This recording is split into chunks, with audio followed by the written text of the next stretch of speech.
What up, YouTube? Topaz Ace back for another daily review, and this one is to that Cyhi The Prynce, that side featuring Kanye West, and I'm giving this one the red light for a bunch of different reasons right here, man. The first one being, it's just not that strong of a song. That production is rather dry, really not liking it in that level. But then when you just listen to this song, doesn't it sound very familiar to that part from Schoolboy Q that Kanye West was a part of? Which it would not surprise me, because this may be like a subconscious thing that a lot of musicians tend to do. But when you do a song that you actually like, time passes, you tend to forget that you did that individual song in that kind of aspect, and then you make a different rendition of it. But yet this could also be just specifically like, okay, let me just go ahead and do this song in particular because it was hot at one point in time. But honestly, that I just didn't like. Like, honestly, the only part about this that I did like was some of the lyricism that Cyhi The Prynce was kicking, because he's one of the more lyrical dudes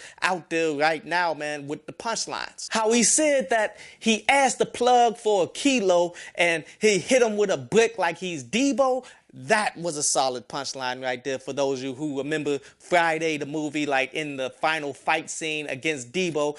Craig ended up hitting Debo with a brick to his face in order to beat him and such. Like, he's spinning off of that, using it with drug terminology, man. That was pretty solid. How he said that you can't hold your water, you a damn lie.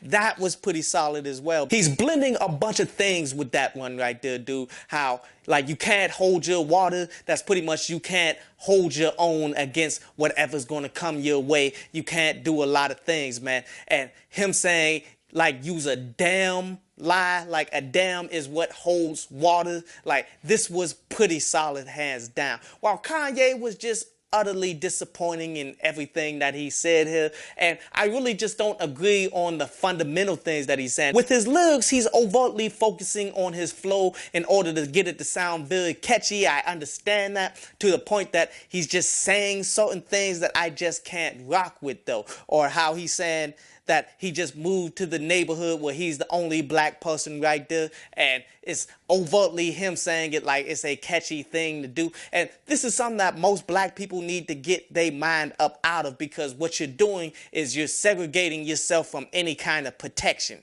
You did. Most of these neighborhoods, as Kanye is somewhat talking about, like how they making it feel like he's giving that neighborhood a black eye, they will rise up against you to kick you up out of there, much like how they did J. Cole for his house, and they had the feds pretty much run up in his joint like he's Pablo Escobar. Not saying that you should stay in the hood with all of this money and all of this, man, and become an overt target, but overall, you should be building up black communities to being more than what they are, so you don't have to go out there and deal with that racism constantly. Just overall, this project shows you having some pretty strong lyricism is not going to save a song that's not having anything else you did. It's really just lacking in every other aspect of this track. But a quick recap here, man. The positives that I'm taking from this is Cyhi does deliver some pretty good punchlines here, but yet the negatives is not feeling that production, not feeling that hook, not feeling the fact that it feels as though it's the same exact song as that Schoolboy Q, that part.